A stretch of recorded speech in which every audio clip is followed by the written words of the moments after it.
So that is when Hackworth comes in to take over, and here's the situation when he comes to take command. A scraggly bunch of battalion soldiers assembled for the change of command ceremony. Undisciplined and dispirited, wondering what was going to happen to them next, they stood like characters in a police lineup where every participant was a perp. With silver blades gleaming in the sun, a flock of brightly Simonized Hueys dropped from the skies over Dizzy. Dizzy is the area where they're staying. One by one, starched army brass with an entourage of photographers strutted across the LZ. General Ewell leading the way, their fatigues pressed, their sleeves precisely rolled up above their elbows into 4-inch folds, their shoes polished to parade ground perfection.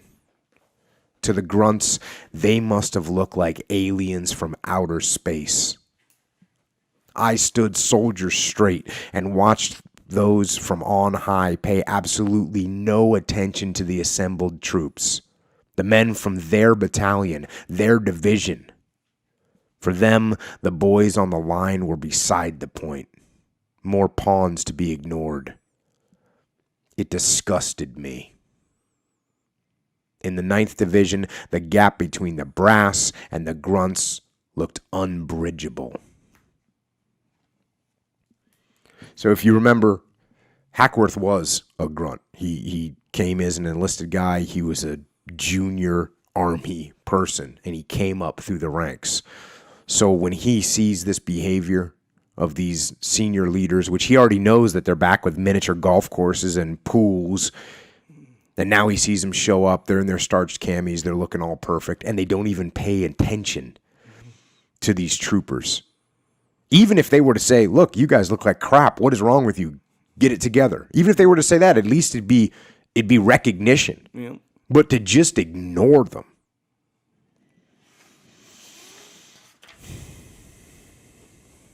So he takes over, and he says, time for shock therapy. As planned, I fired the incompetent S3, that's the operations officer, and the heavy drop battalion sergeant on the spot, and replaced them with Bumstead and Press. Those are one of the guys I talked about earlier, Press, and Bumstead's one of Hackworth's other kind of prodigies. 1,000 other changes needed to be made, but I didn't want to bury the company commanders or our staff on the first day together. If I ordered all shortcomings squared away immediately, I'd have sent these leaders into overload, blown all their circuits. No one would have gotten anything right. So I approached this conversation from slackness to soldiering the same way I'd train a pup, just a few tricks at a time. Starting now, we're going to follow the 2-rule plan, I said. I'll tell you what the 2 new rules are, and you make them happen. Once your troops have mastered the first 2 rules, we'll add 2 more, and we'll keep doing that until we're squared away. First we'll crawl, then we'll walk, and then we'll run. Just stay with me, because we're going to run faster and faster every day. They shot me a prove it look. So you can see he's going into a little prioritize and execute, right? He knows that people can't, he's not going to change everything immediately. He's got to do it in some steps. And that's the same thing you do with any situation that you face where you got multiple problems that you're looking at. You can't change them all at once. You can't fix them all at once. You pick the biggest problems, you start with those. And here he's starting to establish himself and his men and his leadership team as to what their attitude was with the troops. A few days later, after finding a very small soldier who told me his feet were killing him because he couldn't get any boots to fit him, they were all too big, I had a little conversation with the good S4. S4 is the supply elements in the military, in the Army. Hack went ballistic, Johnson recalls. He chewed out his chain of command from his squad leader to his company commander, and then he got a hold of me. He made it very clear that I better get that man a pair of boots or all kinds of horrible things were going to happen to me. The Army did not make a men's boot small enough to fit this little guy. We scavenged the country and found a pair of women's boots that fit the bill. This taught us all an important lesson, that Hack cared for the lowest of soldiers, and he expected his commanders and staff to damn well look after them. This is how Hack goes on a campaign to change people. The little things build up. Now he's continuing. He's starting to tighten things up more. I finished my first session with a set of orders that stunned the commanders. Here's the drill, I told them. We're shrinking the perimeter tonight. I want you to recon your new positions. When it gets dark, each company will pull back. You'll maintain your old positions with half your force, and by midnight, I want those holes filled in.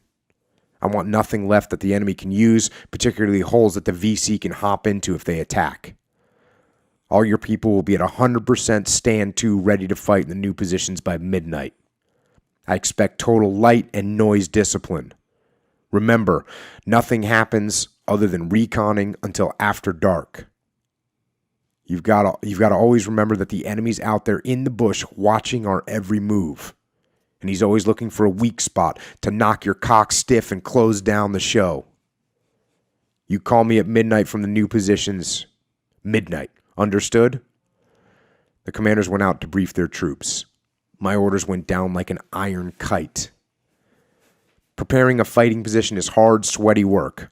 Moving a fighting position is even more of a bitch because you have to fill in the old hole before digging in again.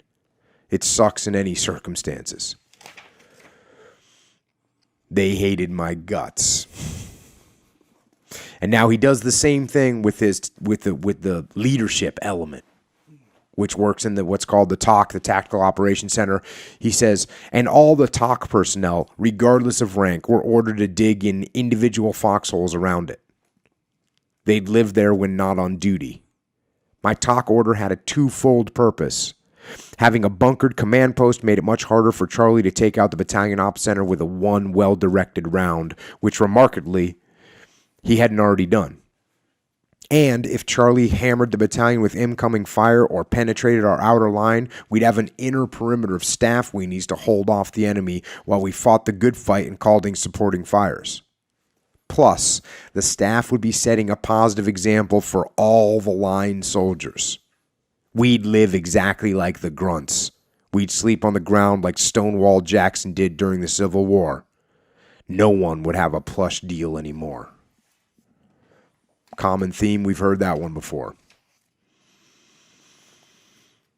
Then that night, so after they pull their perimeter back, and they've basically changed their positions to what the enemy saw during the day. During the day, the enemy saw where they were. Once it got dark, they moved to new positions. They dug in. They filled in their old holes. Night comes, and guess what? They get attacked. Mortar rounds, recoilless rifle fire, machine gun fire, and RPG rounds screamed in, Chum Roberts recalls. Then all hell broke loose. Strobe lights, they had just become an SOP at Hack's commanders meeting that afternoon, flipped on around the perimeter. The VC were hitting us hard, but we were ready now. Wow, I thought. Stay close to this guy, and you'll be all right. Then another guy that Hack overheard as they're getting this attack, and they survive it, and they do well. No one gets injured. He hears a guy say, he's a mean son of a bitch, but he knows what he's doing. Again, this is part of the campaign. Dawn, back to the book. Dawn was breaking, and press walked the perimeter. Sir, some of the troops are saying that you have your shit together, he reported. They're talking about how you pulled them back. Maybe I'd made a few converts that night, but I knew I was a long way from convincing the grunts that they could hit Charlie harder than he was hitting them. Over the next 4 weeks, I talked to every swinging dick in the battalion. I told all the soldiers, all the sergeants, all the lieutenants and captains in each platoon and company what was expected of them and why we were going to be the best. So just to reiterate what he just did, he's going around and personally talking to all the leadership and all the soldiers, everyone, personally talking to them all and telling them what was expected of them and why they were going to be the best. This stuff just doesn't happen. You have to make it happen when you're in a leadership position. Back to the book. When I spoke to the troops, I promised I'd take care of their butts and be right out there with them when things got hot. I wanted to get it into their heads that by stealing a page from the enemy's book, we could take the war to Charlie rather than waiting for him to strike. Now he talks a little bit about the VC. He says the VC were very detailed planners, but strict adherence to their plan was also their Achilles heel. They almost always stuck to the scenario even when things turned to shit. So that's great. You're a good planner. That's great. You came up with a really solid plan. But when things start going sideways and you maintain that plan, you don't make any adaptations, you're going to get crushed. And that was, he's saying, the VC's biggest weakness.